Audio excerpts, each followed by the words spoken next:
एरवी ते 8 वाजता बोलतात. प्रधानमंत्री एरवी 8 वाजता त्यांचं 8 ही धक्का देण्याची वेळ आहे देशाला. मग काल 5 वाजता का बोलले? काल ते 5 वाजता यासाठी बोलले की देशानं भारत पाकिस्तान क्रिकेट सामना पाहावा. बरं का, ती व्यवस्था म्हणजे किती हे महान राष्ट्रभक्त आहेत. 8 वाजता क्रिकेट सामना अंधभक्तांना पाहता यावा, भाजपा समर्थकांना पाहता यावा, भारत पाक क्रिकेट सामना म्हणून काल प्रधानमंत्र्यांनी 5 वाजता जीएसटीची घोषणा केली. काय घोषणा केली? काही त्यांनी सवलती दिल्या. त्याच्यामुळे जे सण आणि उत्सव आहेत त्याच्यामध्ये स्वस्ताई वगैरे येणार वगैरे. हा खोटारडेपणा आहे. साधारण आता isakal.com आहे देशातील नंबर 1 ची मराठी न्यूज वेबसाईट. प्रत्येक अपडेटसाठी isakal.com ला नक्की भेट द्या. 2 लाख कोटीची ही सवलत मोदींनी दिली आहे. साधारण 2 लाख. 140 भारतीय नागरिकांना त्याच्यामुळे वर्षाला 1213 रुपये ती स्वस्ताई होणार, म्हणजे त्यांना फायदा होणार. किती? आणि महिन्याला 110 ते 120 रुपये. महिन्याला फक्त 110 ते 120 रुपये इतकाच लाभ या क्षणी मिळतो. या सगळ्या व्यवहारात आम्ही बघितलं, आम्हाला अर्थशास्त्र कळतं. हे सगळं करण्यापेक्षा नरेंद्र मोदीने आमचे 15-15 लाख रुपये आम्हाला दिले असते तर ते अधिक सोयीचं ठरलं असतं. हे मूर्ख बनवण्याचे धंदे आहेत. 5 वाजता जीएसटीच्या सवलतीची घोषणा केली. 8 वाजता क्रिकेट मॅच त्यांना पाहायची होती सगळ्यांना, मोदींसह स्वतः. काल स्वतः जय शहा मुंबईत होते अशी माझी माहिती आहे. बीसीसीआयची निवडणूक होती, त्या संदर्भातल्या प्रक्रिया त्यांना मुंबईत येऊन पूर्ण करायच्या होत्या. असं मला त्यातलं काय फार इंटरेस्ट नाही. पण काल भारत पाक सामना जो खेळला गेला त्यातले एक चित्र जे प्रसिद्ध झालेलं आहे, शहजादा फरहान नावाचा कोणीतरी क्रिकेटपटू आहे. साहेबजादा म्हणजे आमचे साहेबजादे आणि अमित शहाचे शहजादे एकच आहेत ते. हा, तो त्या साहेबजादा ना काय साहेबजादा फरहाननं त्याचं अर्धशतक झाल्यावर क्रिकेटच्या मैदानावर AK-47 हातामध्ये घेतल्यासारखी बॅट घेऊन धाड धाड धाड धाड गोळ्या मारतायत अशी जी ऍक्शन केली ती कोणासाठी? का? त्याने दाखवलं की अशाच प्रकारे AK-47चा वापर करून पाकिस्तानी अतिरेक्यांनी पेहलगाव मध्ये तुमच्या 26 निरपराध लोकांना ठार केलं. हे त्याने प्रतिकात्मकरित्या दाखवलं आणि जय शहासह संपूर्ण भारतीय संघ ते थंडपणे पाहत होता. पहिल्या सामन्यात भारतीय संघाचा कर्णधार काय त्याचं नाव, सूर्यकुमार यादव, यानं म्हणे पाकिस्तानच्या क्रिकेटच्या कॅप्टनशी शेक हँड केलं नाही, त्याचं काय कौतुक नसतं. मग काल ही कृती केल्यावर सूर्यकुमार यादवनं तो जो कोणी साहेबजादा फरहान आहे ना त्याच्या कंबरड्यात तिथेच लाथ घालायला पाहिजे. कळलं? हे सगळं या देशाला भोगावं लागतंय ते अमित शहा आणि जय शहा यांच्यामुळे. मी तर आज म्हटलं इतकं महान राष्ट्रकार्य हे लोक करतायत, जय शहाला भारतरत्न दिला पाहिजे. इतकं महान राष्ट्रभक्तीचं कार्य करतात. जय शहाला सावरकरांना आपण नाही दिलं, पण आता जय शहाला तरी द्या. दे दो जय शाह को भारत रत्न, इतना बड़ा काम कर रहे हो. भारत पाकिस्तान सामन्याचा जो उल्लेख होतोय, जी कृती साहेबजादा फरहानने केली तशीच एक शाब्दिक चकमकही भारतीय खेळाडू आणि पाकिस्तानी खेळाडूंमध्ये झालं. मग हे जे वातावरण आहे क्रिकेटच्या मैदानात खेळताय भारत, कश- पाकिस्तान, मग खेळताय कशाला? तोच मुद्दा आहे की तुम्ही यापुढे भारत आणि पाकिस्तान आमच्या भारतीय नागरिकांच्या रक्ताचे सळे पडतायत. 26 निरपराध लोकांची हत्या झाली. त्यांच्या पत्नीच्या कपाळावरचं सिंदूर पुसलं गेलं. तुम्ही ऑपरेशन सिंदूर केलं, बरोबर ना? तुम्ही राष्ट्रभक्तीची मोठी मोठी भाषणं केलीत, मतं मागताय. मग पाकिस्तान बरोबर क्रिकेट खेळण्याचं प्रयोजन काय? कोणासाठी खेळताय? कोणाचं गॅम्बलिंग चाललंय? कोणाचा जुगार चाललाय? हे एकदा आम्हाला कळू द्या. काल क्रिकेटच्या मैदानावर पाकिस्तानी क्रिकेटपटूनं आम्हाला खिजवलं, आमच्या शहीदांचा अपमान केला, मृत नागरिकांचा अपमान केला AK-47ची पूर्ती करून. आणि भारतीय क्रिकेट संघ शाब्दिक चकमकीत अडकून पडलेलं. शेक हँड केलं नाही, शेक हँड केलं नाही. हे अंधभक्तांच्या गोष्टी आम्ही ऐकतोय. शेक हँड केलं नाही. काय बाहेर पडायला पाहिजे होतं मैदानात. जय शहाना नैतिक अधिकार आहे का या देशाचा नागरिक म्हणून घेण्याचा? जय शहा या व्यक्तीला काय तुमच्या राष्ट्रभक्तीचा हा गुजरात पॅटर्न आहे? इतरांनी मरायचं आणि गुजरातवाल्यांनी पैसे कमवायचे, असा काय पॅटर्न आहे का? सांगा तुम्ही. हे जर इतर कोणाच्या राज्यात घडलं असतं तर भारतीय जनता पक्ष रस्त्यावर थैथाट करत बाहेर आला असता. आता का करत नाही? साधा निषेधाचा एक सूर तरी निघाला का त्यांच्याकडून या सगळ्या गोष्टीचा? पाकिस्तानचा निषेध करायलाही भारतीय जनता पक्षाचे लोक घाबरतायत. आता आशिष शेलारने सांगावं, जय शहा महान आहे की किती अतिमहान आहे? सांगावं ना त्यांनी आता. पण राऊतसाहेब, ICCचे प्रमुख जय शहा आहेत. पाकिस्तानी खेळाडूने जी कृती केली किंवा पाकिस्तानी संघ ज्या पद्धतीने मैदानात वागतोय, अलीकडच्या काळातली उदाहरणं पाहता या कृतीबद्दल त्यांना बॅन केलं गेलं पाहिजे आंतरराष्ट्रीय क्रिकेटमध्ये, अशी भावना किंवा मागणी आहे. बघा, माझ्या मागणीचा प्रश्न नाहीये. भारतीय संघानं त्यांच्याबरोबर खेळू नये ही साधी मागणी देशाच्या 140 कोटी भारतीयांची. ते बॅन करायचं की नाही हा आंतरराष्ट्रीय विषय असतो. किंवा जय शहाने ठरवलं तर ते करू शकतात. जय शहाने जर ठरवलं, ते आंतरराष्ट्रीय क्रिकेटचे प्रमुख आहेत ना, ते जर त्यांचे वडील काश्मीरमधलं 370 कलम हटवू शकतात तर जय शहा पाकिस्तानवरती बंदी आणू शकतात. एकच रक्त आहे ना, रक्त वेगळं नाहीये ना. तेच राष्ट्रभक्तीचं रक्त आहे ना अमित शहाचे त्याच्या DNA मध्ये. यामध्ये आर्थिक लागेबांधे आहेत, त्यासाठी खेळली जाते मॅच. नक्कीच, मी आधी ते सांगितलेलं आहे. भारत पाकिस्तान सामन्यावर सगळ्यात मोठा सट्टा हा भारतात खेळला जातो. पहिल्या सामन्याला साधारण 1.5 लाख कोटीचा सट्टा खेळला आणि हा सट्टा मोठ्या प्रमाणात गुजरातमधून खेळला जातो.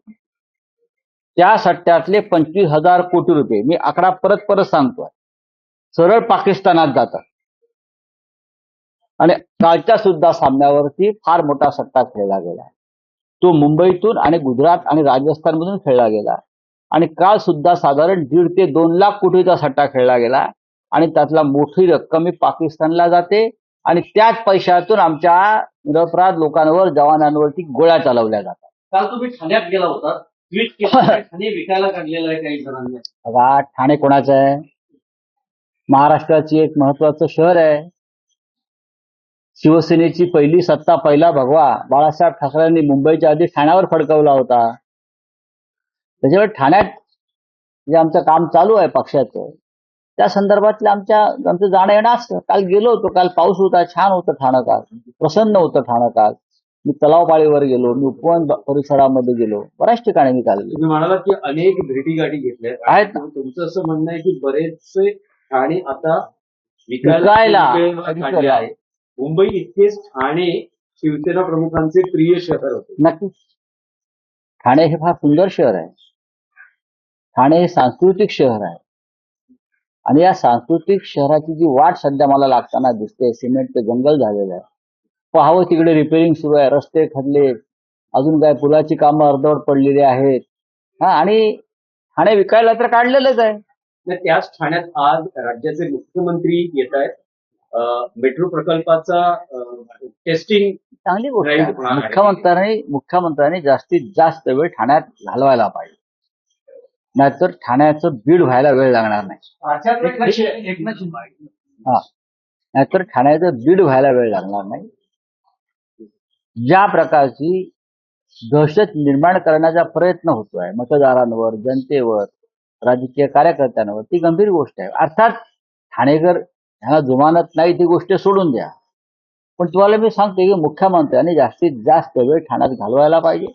मुंबई जवळच ठाणे, आणि ठाण्यातल्या पोलीस अधिकाऱ्यांना सक्त सूचना दिल्या पाहिजे की चुकीचे आदेश पाळायचे नाही.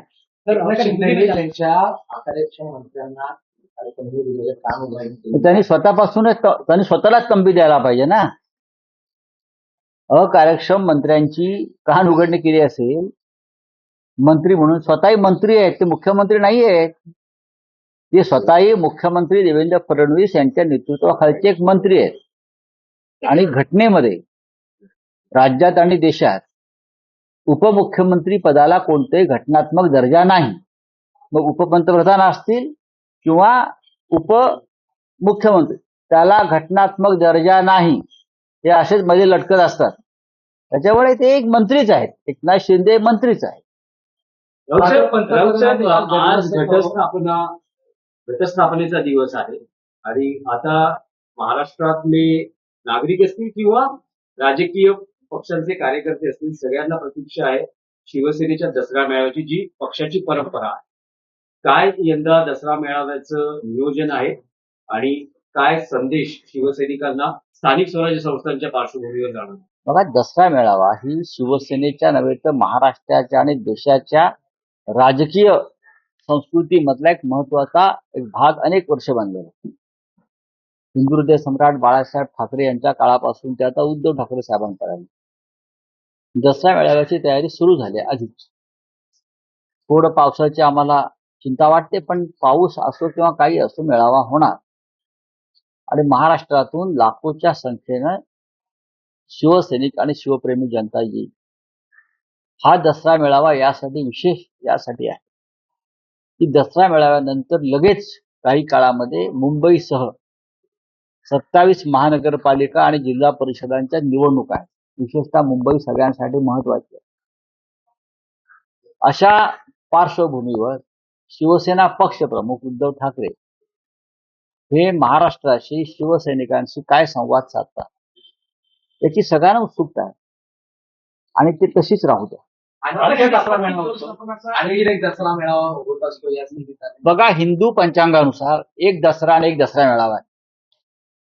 हिंदू पंचांगात सुद्धा एकच दसरा मेळावा आहे. तुम्ही हिंदू पंचांग पाहू शकता आणि तो शिवतीर्थावरचा दसरा मेळावा आहे. आता बाकी कोणी काय काठ्या आपल्या फडकवत असतील, कारण त्यांचा जो दांडा आहे तो भाजपचा आहे आणि त्यांचा जो झेंडा आहे तो गुजरातचा आहे. त्याच्यावर इथे त्या दसरा मेळाव्याला काय महत्व नाही. हो गया, ठीक है. हाँ बोलिए, हिंदी में क्या है? हिंदी में राउत जानना चाहिए, कल देश के प्रधानमंत्री नरेंद्र मोदी ने 5 मिलियन लोगों को संबोधित किया. आज से जीएसटी में कई सारे छूट दिए जा रहे. जीएसटी में प्रधानमंत्री ने कल पहली बार जिंदगी में 5 बजे देश को संबोधित किया. सबको आश्चर्य लगा. उनका तो 8 बजे का टाइम है.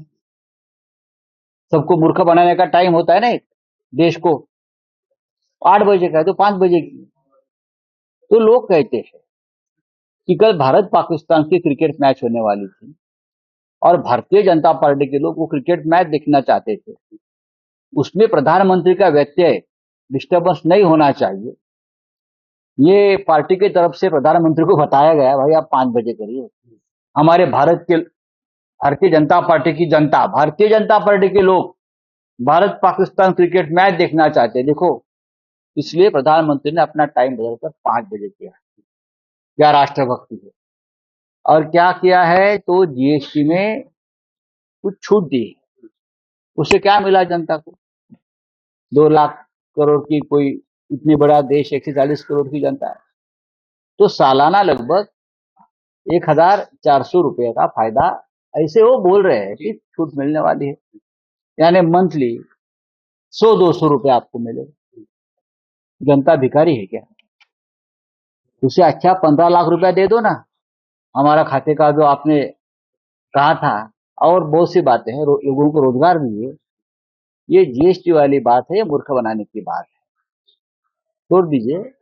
आपको कल भारत पाकिस्तान खुद प्रधानमंत्री भी देखना चाहते थे, ऐसा मुझे लगता है।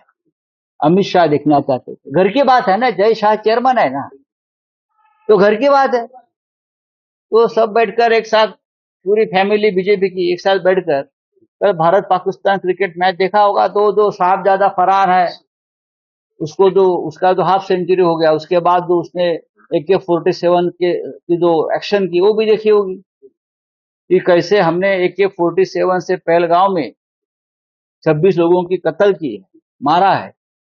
ये दिखाया उसने, ये भी देखा होगा। तो क्या प्रधानमंत्री के खून में जो गरम सिंदूर है था, वो खौल कर नहीं उठा? या अंधभक्त जो मैच देख रहा था, उनके रगों में जो सिंदूर था कल तक, उसका क्या हो गया? आइसक्रीम हो गया? क्या हो गया? या ठंडा पानी हो गया? बताइए। राउत साहब, आपको सर, लगता है इंडिया पाकिस्तान का मैच हुआ, कल हमने देखा पाकिस्तान की जो खिलाड़ी का रवैया है काफी गलत था। क्या आपको लगता है देखिए, ICC सीधे चेयरमैन जैसा है उनके खिलाफ कार्रवाई- जय शाह को बैन जय शाह को बैन भारत करना रत्न चाहिए। देना चाहिए। जय शाह इतना बड़ा आदमी है कि उसने भारत पाकिस्तान क्रिकेट मैच सबके विरोध के बावजूद जो खिलवाया, तो इतना बड़ा नेतृत्व किया है उसने। तो जय शाह को भारत रत्न मिलना चाहिए। अगर प्रेसिडेंट ट्रंप को नोबेल देना है प्राइज भारत पाकिस्तान वॉर रुकवाने के लिए, तो भारत पाकिस्तान क्रिकेट मैच जो खिलवाया गया है, उसके लिए जय शाह को भारत रत्न देने की सिफारिश सबने करनी चाहिए। और ये जो सब है उनके अंधभक्त, वो अनुमोदन दे देंगे उनको। आपको लगता है कि महाराष्ट्र के मुख्यमंत्री नहीं, राउत साहब, आपको लगता है कि आईसीसी चेयरमैन है जय शाह, जिस तरह से पाकिस्तानी खिलाड़ियों का रवैया रहा है, बैन लगाना देना चाहिए इस देखिए, देश को? भारत पाकिस्तान क्रिकेट मैच एक अलग विषय है, बैन लगाने की बात नहीं। अगर ये चाहता जय शाह, तो जरूर भारत पाकिस्तान क्रिकेट मैच नहीं हो सकता। लेकिन इतना बड़ा, क्या बोलता है, गैम्बलिंग, सट्टा गुजरात से चल रहा था इस मैच पर। भारत पाकिस्तान 1.5 लाख करोड़ का सट्टा चल रहा है भारत पाकिस्तान मैच, और सबसे ज्यादा गुजरात से चलता है। उसमें से 40% पाकिस्तान चला जाता है, और उसी 40% से हमारे खिलाफ टेररिज्म में उसका इस्तेमाल किया जाता है। चलो, थैंक यू। महाराष्ट्र के मुख्यमंत्री देवेंद्र फडणवीस कैसे रहते राउत सर? फडणवीस राउत सर, महाराष्ट्र के मुख्यमंत्री देवेंद्र फडणवीस जो है राहुल गांधी की तुलना, जिस प्रकार से राहुल गांधी बोल रहे हैं, कह रहे अर्बन नक्सलाइट से उनकी तुलना करें, कैसे देखते फडणवीस के बयान को? ठीक है, फडणवीस का जो ये बयान है, ये बहुत ही गलत और मूर्खतापूर्ण है। अगर कोई देश में सच बोलता है, प्रधानमंत्री से सवाल पूछता है, चुनाव आयोग को कटघरे में खड़ा करता है, ये लोकतंत्र है। अगर आप लोकतंत्र को ही नक्सलवाद की बात कहेंगे, तो लगता है आप एक तरह से तानाशाही देश में लाना चाहते हैं। तो उसको माओवादी बोलते हैं। माओवाद हमने आज लिखा है सामने में उस बारे में। हमारे प्रधानमंत्री आजकल चाइना की बहुत तारीफ करते हैं। माओ कहां से आया? माओ चाइना से आया, बराबर ना। आज भी चाइना माओ के विचारों से चलता है। तो आप क्या प्रधानमंत्री को भी अर्बन नक्सलाइट बोलेंगे? जयशंकर बार बार वहां भागते हैं आजकल, तो हमारे मुख्यमंत्री फडणवीस जयशंकर को भी माओवादी और नक्सलवादी बोलेंगे? जरा हिस्ट्री और विदेश नीति का आप आकलन कर लीजिए और बाद में बात कर लीजिए। ऑपरेशन पार्ट 2 होगा। राजनाथ सिंह से सवाल पूछा गया, तब राजनाथ सिंह ने कहा कि पाकिस्तान के रवैये को देखते हम ऑपरेशन आगे बढ़ाना है कि नहीं, उस पर विचार करिए। उनके ऊपर कि पीओके जो भारत का ही है, इस प्रकार का। और भारत का है तो लेके आइए ना। ऑपरेशन सिंदूर 1 किया आपने, तब आपको बहुत बड़ा मौका था। पीओ के भारत में लाने का, अखंड हिंदुस्तान का जो हमारा सपना था वीर सावरकर जी का, वो पूरा करने का, तो आप भाग क्यों गए? मैदान क्यों छोड़ा? पाकिस्तान के रवैये को क्यों जुलम? अरे पाकिस्तान का रवैया अगर गलत है तो क्रिकेट क्यों खेल रहे हो उनसे? उनसे क्रिकेट क्यों खेल रहे हो? और पाकिस्तान का रवैया इसलिए है क्योंकि चीन जैसा देश उनको सपोर्ट करता है, तो आप चीन की वकालत क्यों कर रहे हो? चीन ने लद्दाख का इतना बड़ा हिस्सा खा लिया है भारत का, तो बार बार चीन के सामने क्यों घुटने टेक रहे हो? अभी आप बोलिए, पहले प्रेसिडेंट ट्रंप के सामने घुटने टेक रहे थे, अब चीन के सामने आपको घुटने का जो इलाज करना पड़ेगा देश के। चलिए, देश विदेशातील प्रत्येक घडामोडींचे लाईव्ह अपडेट मिळवण्यासाठी आता साम टीव्हीच्या सर्व सोशल मीडिया प्लॅटफॉर्मला लाईक, फॉलो आणि सबस्क्राईब करा। तसंच सर्व नोटिफिकेशनसाठी बेल आयकॉन प्रेस करायला विसरू नका।